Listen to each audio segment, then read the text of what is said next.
Los estoy saludando con la cámara de Mariano Perrino desde mi casa para acompañarlos con lo que es este drama del mundo. Aquí lo presentan algunos medios como si fuera un problema de la Argentina. Los condicionamientos económicos que ha impuesto la pandemia son atroces en cualquier sitio. Si uno mira a Europa, todos los países en estos momentos tienen rebrotes y serios problemas económicos. 1 millón de contagiados habría en realidad en Francia, según lo que se señala. Están muy asustados, angustiados, con poblaciones que en líneas generales respetan los condicionamientos que imponen los gobernantes y también con algunos sectores de protesta, como lo que puede haber acá, pero seguramente muchísimo menos. Y además el periodismo no influye para que la gente enloquezca porque tiene que vivir la angustia de quedarse en su casa.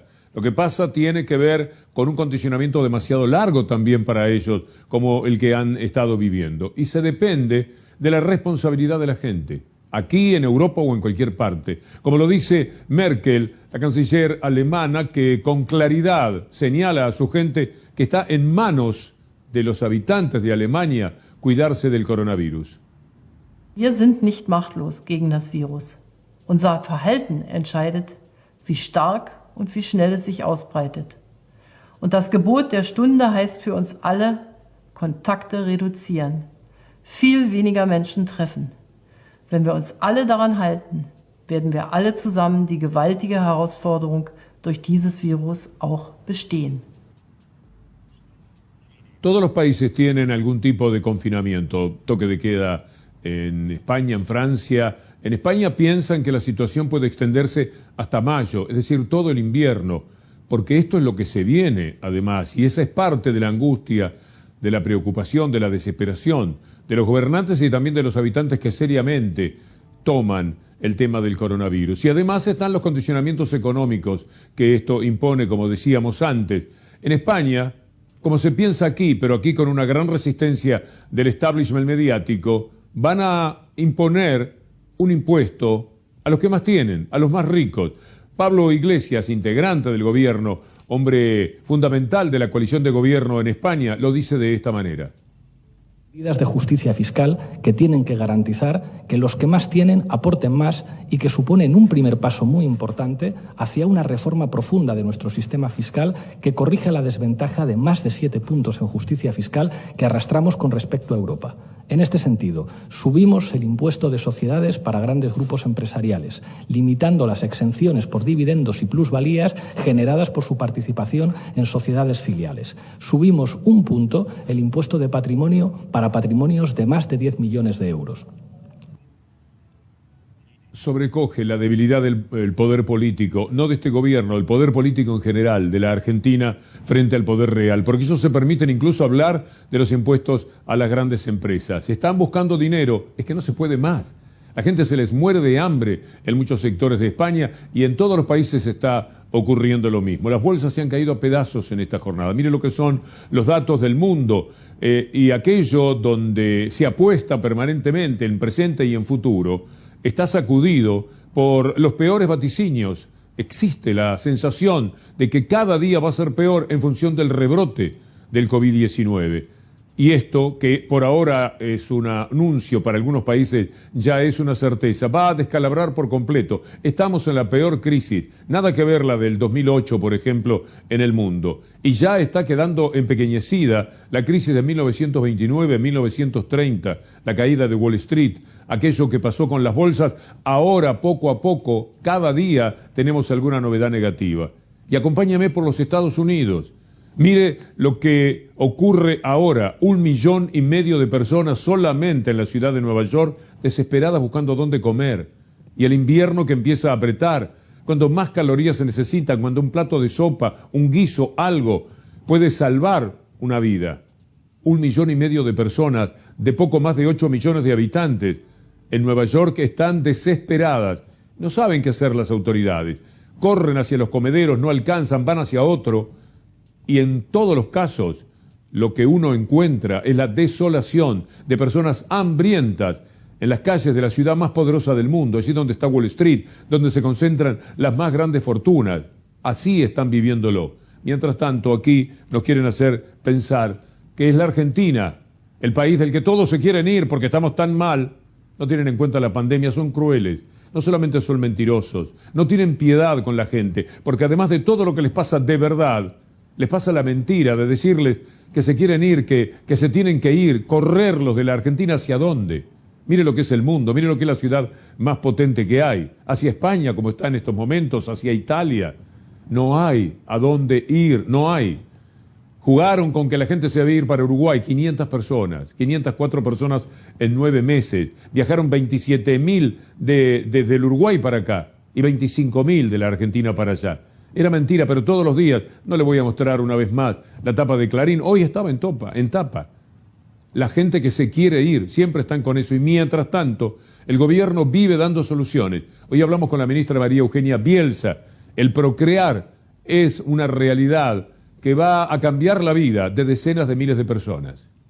Cuando se invierte un peso en construcción, eso genera y dispara trabajo inmediatamente. El derecho a la vivienda, que es un derecho urgente, liguémoslo con el derecho al trabajo y no traslademos esto a la especulación con respecto de los materiales. Necesitamos ejecutar obras y necesitamos de los empresarios, necesitamos de los proveedores, necesitamos del Estado y del sector privado para que esto se haga de manera absolutamente responsable. No trasladar las oportunidades a precio es la actitud responsable de todos los empresarios y todos los proveedores que nos están acompañando en esta tarea. De todas maneras, todos están acompañados, los trabajadores y las empresas. Los ATP van a regir por lo menos hasta el 31 de diciembre. La situación lo impone, con los ajustes que correspondan en el sentido de dar esos dineros responsablemente. Los ATP continúan, como dice el ministro Claudio Moroni. Decisión de mantener las herramientas que sean necesarias para seguir atravesando la pandemia es una decisión tomada. Hay sectores que sabemos que están muy golpeados, como el sector turismo, hotelería, espectáculos, etcétera, a los que vamos a seguir asistiendo, tal cual lo veníamos haciendo. Incluso hemos aumentado, al aumentar el salario mínimo, la asistencia que le vamos a dar hasta el mes de diciembre. El ATP es una herramienta que se va modificando a medida que la actividad va reapareciendo. Hoy vemos que hay sectores que ya han aumentado su actividad, aumentado su facturación, con lo cual hay sectores a los que vamos a seguir asistiendo mediante subsidios y hay otros sectores a los que vamos a asistir con tasas de crédito subsidiadas para que puedan continuar con la operatoria. Pero el ataque de la mentira que viene de la derecha mediática fundamentalmente y también de la política es incesante. Ahora juegan con la posibilidad de un desabastecimiento. Van a escuchar ustedes a Pablo Español y al presidente de los supermercados decir que no hay tal desabastecimiento. Me permito pensar por lo que ocurre en la familia. Se sale una vez de compra, se compra muchísimo para muchos días, para no tener que salir tanto. Y de pronto, en un buen fin de semana, se da un ataque fuerte sobre los supermercados. Y de allí que pueda aparecer algo que falta, un fideo, una marca. Pero no faltan los fideos. Esto está claro, se sabe que es así. La gente va al supermercado en forma constante. No hay góndolas vacías, no hay desabastecimiento, pero de vez en cuando tiran la idea de que se está frente también a ese riesgo para desesperar a la gente. A eso juegan cada día. Se ha buscado generar esta idea de que hay desabastecimiento, que creo que es una palabra que hay que tratar con cuidado. La palabra desabastecimiento implica ver góndolas vacías, tema en el que nos ha ocupado y preocupado desde marzo hasta hoy. En temas puntuales con el aceite y un conflicto gremial y con conservas de tomate enteros por una cuestión de la cosecha, salvo esos casos puntuales, no hay desabastecimiento. Puede haber faltantes puntuales y ocasionales. Justamente de faltantes, digamos, ¿dónde ubicaría usted el nivel de desabastecimiento en este momento? No, hoy es un nivel mínimo de desabastecimiento. Mínimo, no hay desabastecimiento. La pregunta, que no sé quién la hace, conduce a pensar que sí hay desabastecimiento. Es muy grande el desabastecimiento, ya está usando la palabra. Y no es así. Pero hay que luchar contra todo esto en el trabajo de ciudadano. Usted ve los supermercados, usted va al supermercado, sabe perfectamente hasta dónde esto puede ser verdad. Y también entiende todos los contextos. Estamos en una pandemia que lleva ya muchos meses y por supuesto todos los elementos no fluyen con la dinámica de otras épocas, cuando la vida era como era entonces. Pero Parece mentira tener que luchar contra esto, contra tanta insidia en cada jornada. Ayer, el ministro de Economía tuvo un gran acierto, una muy buena jugada de Martín Guzmán para conseguir dinero. No solo para conseguir dinero, sino también para sacar dinero del mercado. Ese dinero que de pronto lo quieren volcar en los dólares. Fue una acción que le dio toda la razón, tuvieron que reconocerlo en su información económica, no en la parte política de lo que dicen los diarios, pero en el contenido económico no le pueden mentir tanto a su gente porque ellos saben lo que está pasando. Fue muy bueno lo que hizo Martín Guzmán y eso tiró el dólar un poco para abajo, no es poca cosa, 14 pesos en un marco tan preocupante como aquel en el que ya se tocaba los 200 pesos por dólar. A todo esto, Axel Kicillof ha dicho algo que me parece muy criterioso. ¿Usted cree que hay un manual para manejar la economía de cualquier país? Podemos discutirlo. A mí me parece que es muy difícil, que el mundo se maneja sobre la contingencia, el día a día. Pero, peor aún, ¿a usted le parece que puede haber manual en tiempos de pandemia? ¿Que puede tener un manual el gobernador del estado de Nueva York? ¿Que puede tenerlo cualquier estado en los Estados Unidos? ¿Que lo tiene Francia? ¿Que lo tiene Italia? No es posible, no hay manual, porque cada día le vienen con todos los datos. ¿Cuáles son? Bueno, se enfermaron 30, 40, 50 mil personas y murieron tantas.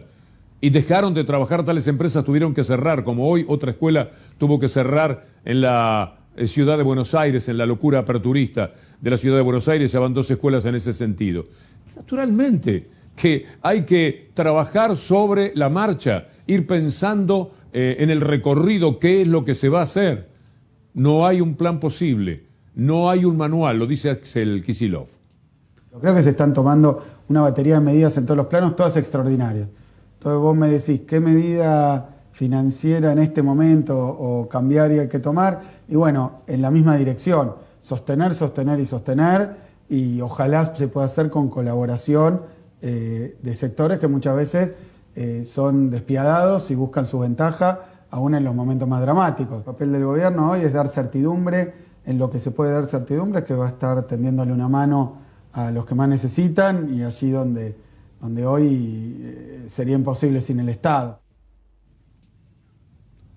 Despiadados son los medios, porque mientras ellos juegan a la política, a voltear un gobierno, a desestabilizarlo, a arruinarlo si les fuera posible, pero no lo están consiguiendo, hay mucha gente que sufre por todo esto, millones de personas que lo pasan muy mal.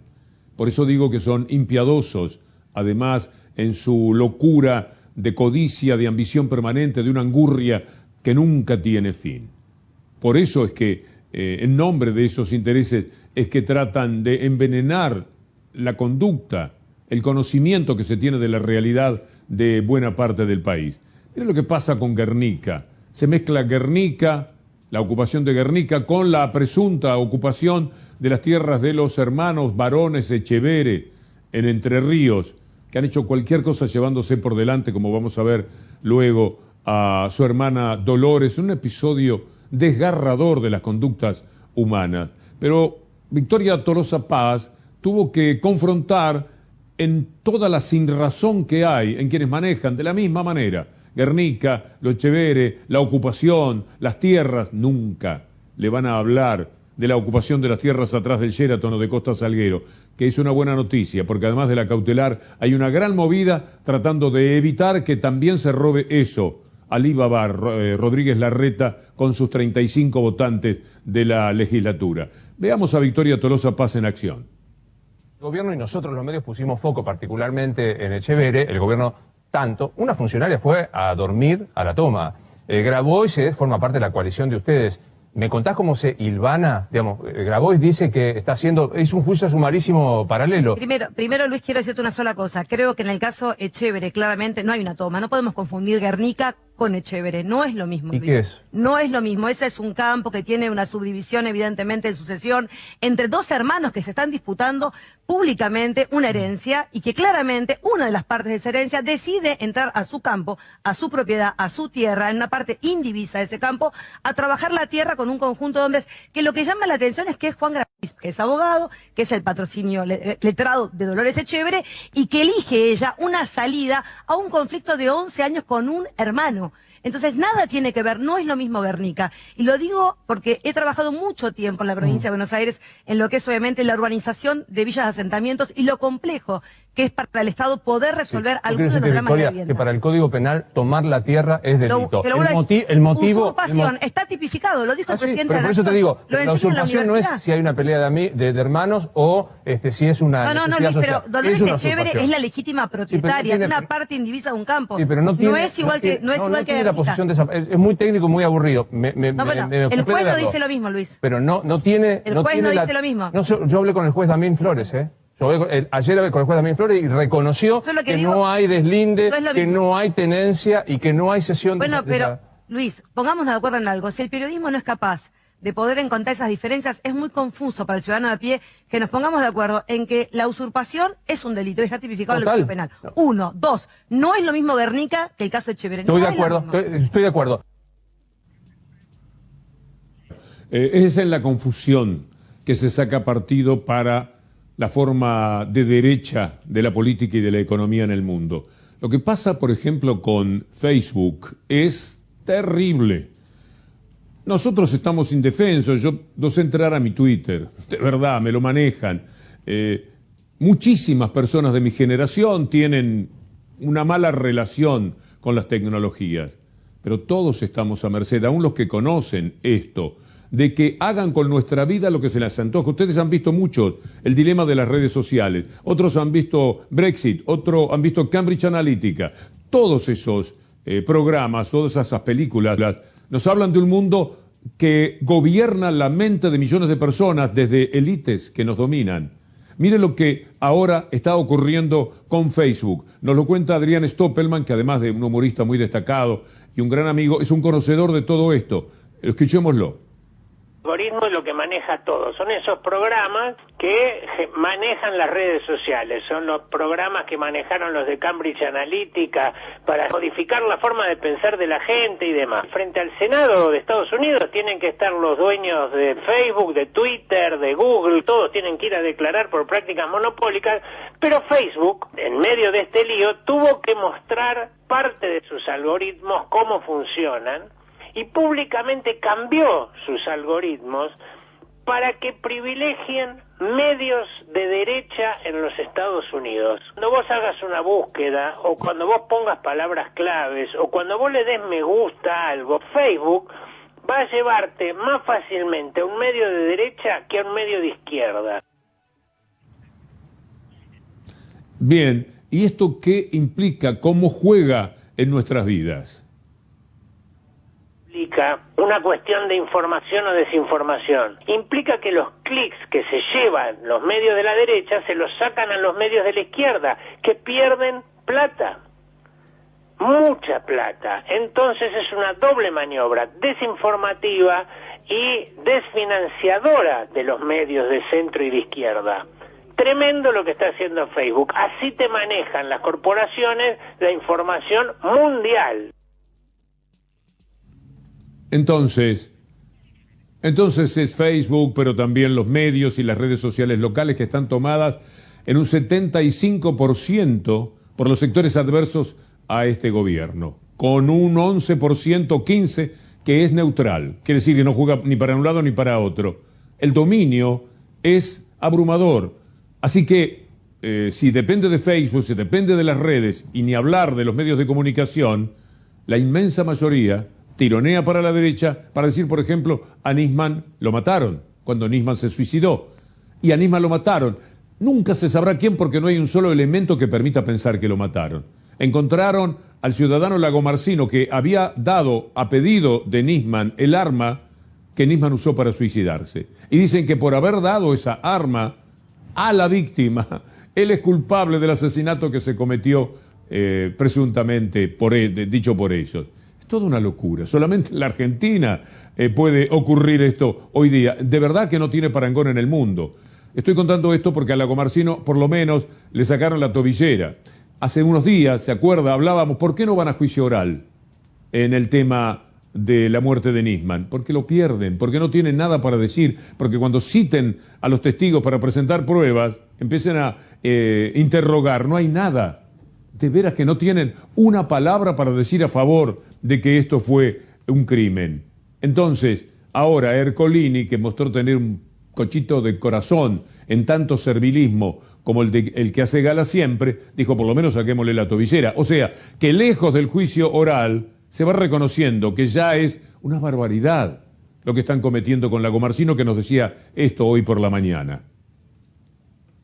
De 3 años es tortuoso. Es tortuoso porque siendo inocente llevas con vos el cartel de la injusticia. Era completamente innecesario, y que no significa que me hayan dicho que soy inocente. Se entendió que siempre estuve a derecho en algún juicio oral, en algún sobreseimiento. Finalmente yo soy inocente. Ahí va a ser justicia de verdad. Y juegan y presionan todo el tiempo a la justicia. Lagomarsino es una víctima fundamentalmente de los medios. Y Dolores Echeverre lo está haciendo, aunque mañana a las 10, cuando lean el fallo, le den la razón igual por lo que la han hecho pasar. Es muy difícil, es casi imposible concebir que se produzca el desalojo, pero puede ser. Es una justicia local, una justicia manejada, ya hay 2 fiscales.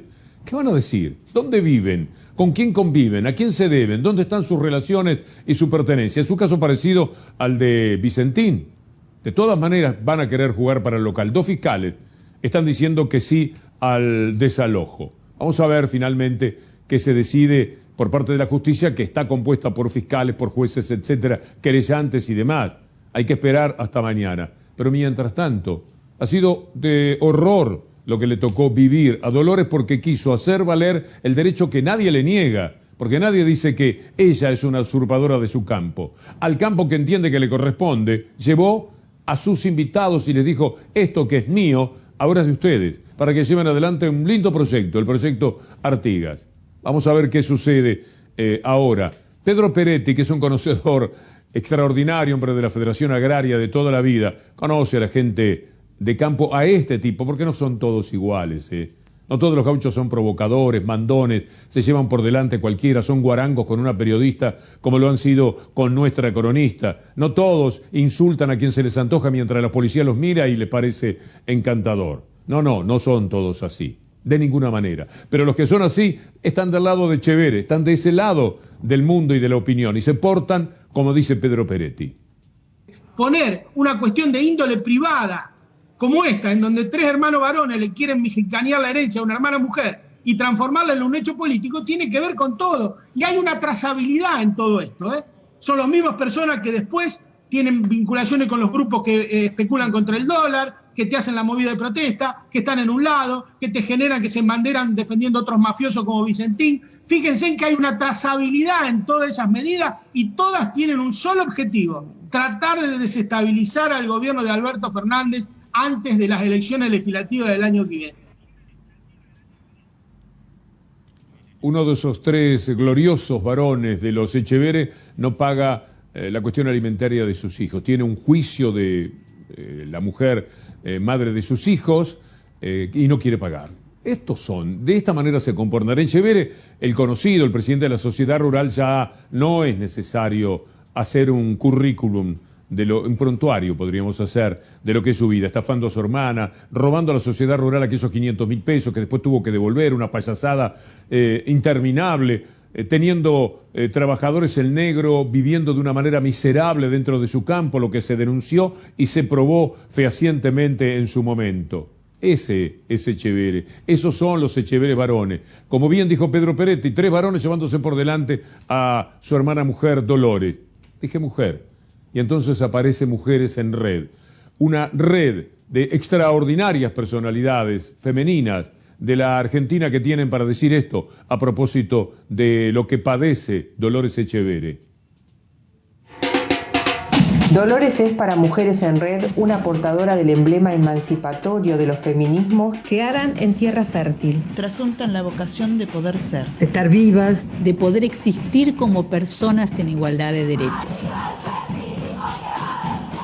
Porque si se hubiera cumplido con el inciso 4 de la Ley 26.485 de violencia económica y patrimonial, su lucha jamás se habría resuelto solo como un litigio tribunalicio individual. El devenir emancipatorio de los feminismos atraviesa también el núcleo mismo de quienes han tomado y ocupado el poder real en Argentina. Las familias poderosas en patrimonio y en influencia en nuestro país. Las mujeres que lograron trascender el portón del mausoleo familiar. Estando vivas y aún en pleno uso de sus facultades, supieron esgrimir sus derechos en el marco de las demandas colectivas. Nos conmueve la actitud de Dolores, por eso la acompañamos. Nos alcanza que ella sepa que millones de oídos, de miradas, de lágrimas, están puestas en que su justa causa sea reconocida. Nuestro apoyo es una gota más en el aguacero que la baña. De Mujeres en Red a un varón de la política muy especial.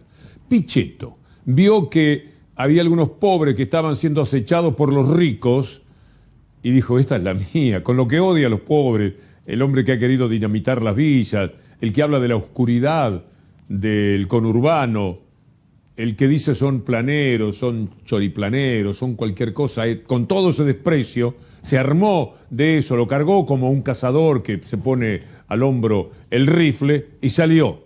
Adentro, los que luchan por un pedazo de terreno, por un proyecto ecológico, agrario, algo lindo de hacer en un lugar que les han cedido.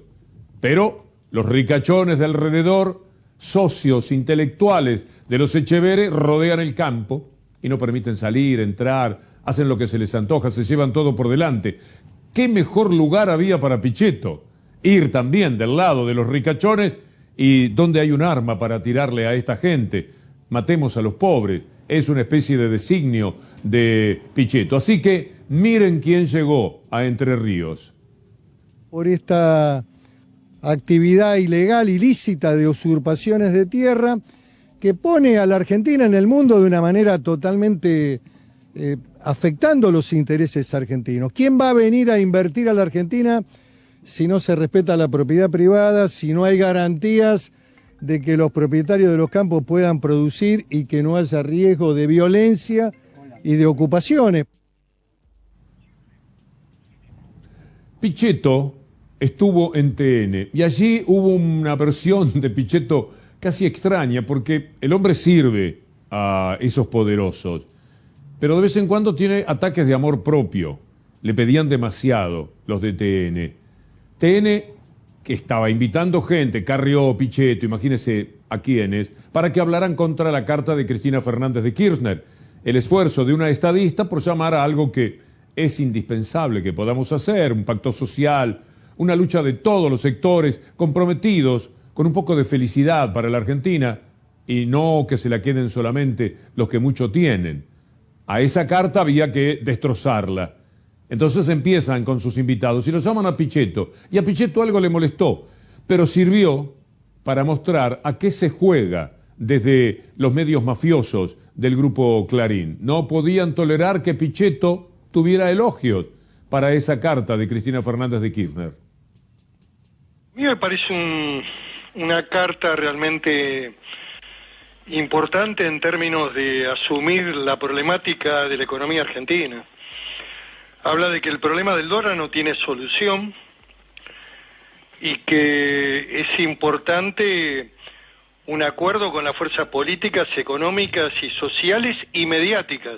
Pero este párrafo es importante para preguntarle a Pichetto porque está elogiando hasta ahora esta carta, lo que recién leía. A ver, de León, ¿qué dijo? Usted hasta ahora estuvo elogiando No. lo que decía Cristina. ¿Cómo que no? ¿Decía que está bien el llamado? ¿Cómo que no? Sí, claro, y además yo valorizo la convocatoria a un diálogo de los sectores políticos, económicos, sociales y mediáticos. También a ustedes los comprende. Está bien. Porque son reproductores de la opinión pública en la Argentina. En la medida que podamos construir una visión más razonable del país, eso también va a ayudar. Ustedes tienen que volar un poquito más alto, como las águilas, no como los gorriones que se comen los alambrados. Pero espera, yo sé que tienen que hacer un programa, pero, a ver, no voy a entrar en este juego. Pero, a ver, ustedes me preguntan qué opino del documento. Yo creo que tiene, ¿me permite? Si no, no me llamen. ¿Me permite? Le quería leer el párrafo del que pero no voy a entrar en ese juego. A mí no me parece mal, ¿qué quiere que le diga? No quiero discutir sobre la anécdota. Bien, Pichetto, muy bien. Y del otro lado, lo de siempre. ¿Qué manera de encarar el periodismo? No pueden considerar mínimamente con objetividad ningún hecho que se produzca. La orden es destrozar esa carta de Cristina Fernández de Kirchner, que no prospere. Bueno, ya hicimos el comentario previamente. Por suerte hay pueblo. Sí, pueblo, lo que llamamos pueblo. Usted entiende perfectamente, la palabra es bella. Y ese pueblo tenía cosas para decir ayer. Miren ustedes una pequeña síntesis de lo que vivíamos a esta hora cuando se encendían las velas alrededor del rostro de Néstor Kirchner en la Plaza de Mayo. Una imagen estupenda, de las mejores que he visto en mucho tiempo en televisión y que fue recogida en la tapa de Página 12. Estos días de la recordación de Néstor Kirchner al cabo de 10 años de su fallecimiento motivaron también episodios como este, o como esta tapa de Tiempo Argentino, que quiero dejarla también estampada para que puedan verla cientos de miles de personas en este momento, de un artista que se llama Pablo Lobato. Esta era la tapa de un muy buen suplemento de nuestros colegas y amigos de Tiempo Argentino. En ese contexto, en ese marco, fue que Máximo Kirchner pudo decir esto. Y los que cambian la historia y la transforman son los que creen. Pero cuando digo esto, ustedes pensarán solamente que me refiero a los que cambian la historia en las grandes ligas, como pudo ser y fue Néstor. Pero no me refiero a eso, me refiero a los que cambian la historia también todos los días en sus barrios, en sus casas y en sus puestos de trabajo, porque creen que trabajando juntos y juntas y por el otro y por la otra, hay un destino mejor para todo el pueblo. Hay que ser más compañeras y compañeros que nunca para pasar esto que hace un año nadie imaginaba cuando festejábamos la victoria de Alberto y de Cristina. Esto va a pasar y vamos a poner en marcha a la Argentina ante aquella intolerancia que promueven los que salen en el centro de las grandes ciudades a manifestar su profundo odio de clase. Cierro aquí la parte local porque quiero compartir con ustedes estas imágenes de Filadelfia. Vamos a las mismas. Otro asesinato de la policía en plena calle contra un ciudadano negro, un hombre que además tenía una discapacidad mental. Lo mataron a tiros, lo hostigaron, lo persiguieron y así en plena calle. Miren la desesperación de las personas que estaban asistiendo. ¿Por qué le dispararon? ¿Por qué de esa manera? ¿Por qué lo mataron? ¡Cuánta angustia! Otro crimen racial en Estados Unidos. Estados Unidos en la locura que se ha generado en estos años tan particularmente derechosos. Permítame esta nota en el final de las repercusiones que ha tenido inmediatamente este asesinato. Cientos de personas se manifestaron este martes en Filadelfia por segundo día consecutivo, tras la muerte por disparos de la policía de Walter Wallace, un joven afroamericano que según su familia sufría problemas mentales.